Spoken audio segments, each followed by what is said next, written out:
Springfield Public Schools are back open after two back-to-back snow days. 22 News reporter Nick Antonakis joins us live in studio now with how the comeback efforts braved the cold temperatures this morning. Kaylee, it was reading -4 degrees in Springfield around drop-off time this morning, but everyone braved the elements for the first day of classes for the week. Springfield Public Schools emphasized student and staff safety as their top priority as school got back into session.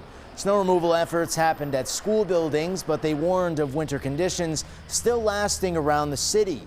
The school system called on parents and members of the community to do their part in clearing sidewalks to make sure kids who were walking to school could do it safely. Without shoveled sidewalks, students could be forced to walk in the street and closer to tall snowbanks that obstruct drivers' visions, which could be very dangerous. Brian Steele, a parent, was happy his kids had the break, had some other concerns as they returned to school.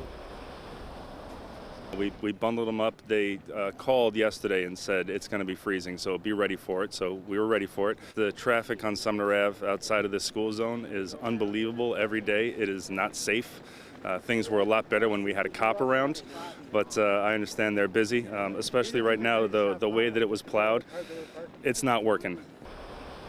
Now the cold is going to continue throughout the week, so be sure dress up your kids in hats, gloves, coats, and multiple layers. Working for you, Nick Antonakis, 22 News.